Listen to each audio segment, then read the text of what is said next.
Folks, it's my coach used to say it's go-to time. It's go time now.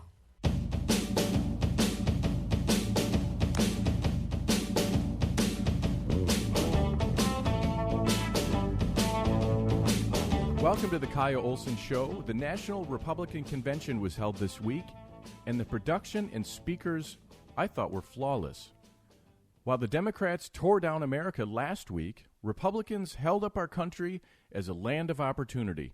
The array of speakers were compelling and thoughtful, and I wanted to take some time today to share some of my favorites from the week. Here is Maximo Alvarez, founder and president of Sunshine Gasoline Distributors and a Cuban immigrant. This is the greatest country in the world.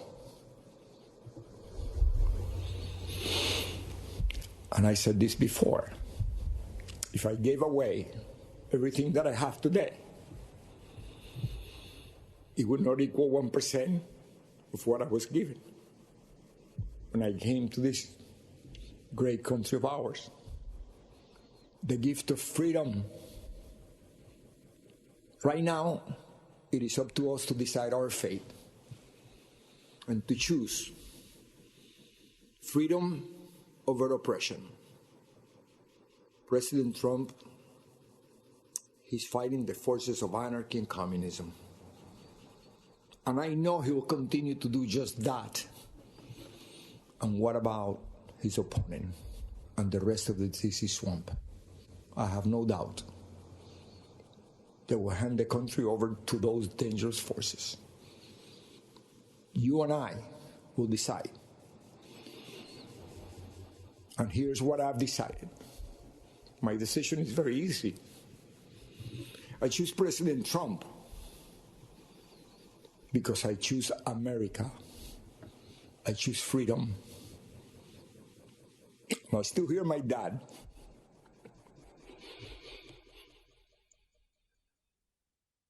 There is no other place to go. Florida Lieutenant Governor Jeanette Nunez had a similar message. Fellow Americans, the fabric of our nation is in peril. Daily, the radical left systematically chisels away at the freedoms we cherish. They peddle dangerous ideologies, cower to global progressives, and normalize socialism to dismantle our Constitution. Let me assure you, socialism doesn't offer opportunity. Socialism deprives. It is a falsehood that feigns promises for its masses and consistently yields only misery. President Ronald Reagan warned, if we lose freedom here, there's no place to escape to. Truer words have never been spoken. Americans have a choice. We can go down a dark road of chaos and government control, or we can choose the path of freedom and opportunity that was paved by those who sacrificed everything to preserve the American dream for future generations. That is the choice, America. 1,000 Kenosha's, 1,000 stories of thuggery and brutality and intolerant leftists who only want power. Power over you. Or freedom. Personal responsibility. Not the government lording over your life like Gretchen Whitmer is doing here in Michigan. Here's NFL great Herschel Walker. It hurt my soul to hear the terrible name that people call Donald. The worst one is racist. I take it as a personal insult that people would think I've had a 37-year friendship with a racist. People who think that don't know what they're talking about. Growing up in the Deep South, I've seen racism up close. I know what it is, and it isn't Donald Trump. Just because someone loves and respects the flag, our national anthem, and our country, doesn't mean they don't care about social justice. I care about all those things. So does Donald Trump. He shows how much he cares about social justice in the black community through his actions. And his action speaks louder than stickers or slogans on a jersey. He keeps right on fighting to improve the lives of black Americans and all Americans. He works night and day. He never stops. He leaves nothing on the field. Some people don't like his style, the way he knocks down obstacles that get in the way of his goals. People on the opposing team didn't like when I ran over them either. But that's how you get the job done. In addition to Herschel Walker, there were several other black Americans who offered personal testimonies and compelling arguments for re-electing President Trump.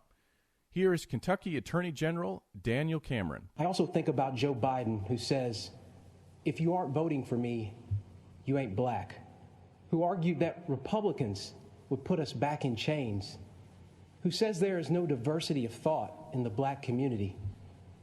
Mr. Vice President, look at me. I am black. We are not all the same, sir. I am not in chains. My mind is my own. And you can't tell me how to vote because of the color of my skin. And Burgess Owens called out Joe Biden for saying you ain't black if you support Trump. We have a Democratic candidate for president who says that I'm not black if I don't vote for him.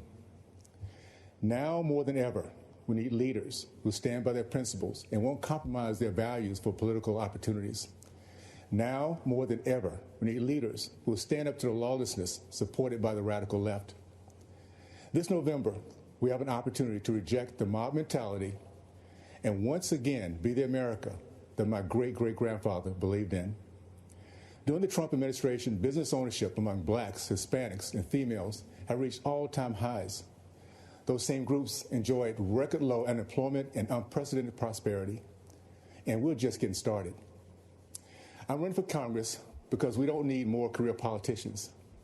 We need a few more chimney sweeps. We need more leaders like President Trump who understand the freedoms that make up the fabric of America. My fellow Americans, specifically my Democrat and independent friends, it is now time for us to unite and put aside partisan barriers. Help us win back the House, keep the Senate, and give our president 4 more years, and I promise you, we will make you proud. Thank you, and God bless the United States of America. Here is Sister Byrne on President Trump's record of protecting life. Which brings me to why I'm here today. Donald Trump is the most pro-life president that this nation has ever had, defending life at all stages. His belief in the sanctity of life transcends politics. President Trump will stand up against Biden-Harris, who are the most anti-life presidential ticket ever, even supporting the horrors of late-term abortion and infanticide. Because of his courage and conviction, President Trump has earned the support of America's pro-life community. Moreover, he has a nationwide of religious standing behind him. You'll find us here with our weapon of choice, the rosary. So thank you, Mr. President. We are all praying for you. The week was capped off by Ivanka Trump introducing her father. This, I thought, was her best line. Washington has not changed Donald Trump. Donald Trump has changed Washington. President Trump spoke the longest of any nominee ever during an acceptance speech. Joe Biden, incidentally, was one of the shortest. I think that's going to be a theme this campaign year. You could hear in President Trump's remarks he loves this country and believes our best days are still ahead. At the Democrat National Convention, Joe Biden and his party repeatedly assailed America as a land of racial, economic, and social injustice. So tonight I ask you a simple question. How can the Democrat Party ask to lead our country when it spends so much time tearing down our country? Answer that question, Joe Biden. You surround yourself with people like Bernie Sanders, AOC, and Ilhan Omar, heck, even Nancy Pelosi. None of them can find anything good to say about our country, and they want to lead it? Here was another great line. Joe Biden's agenda is made in China. My agenda is made in the USA.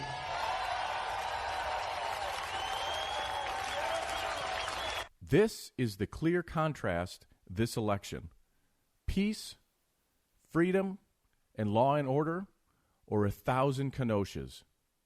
Do you love your country, or do you want to fundamentally transform it into something our founders never intended? You get to decide in November. This is the Kyle Olson Show. We'll be right back.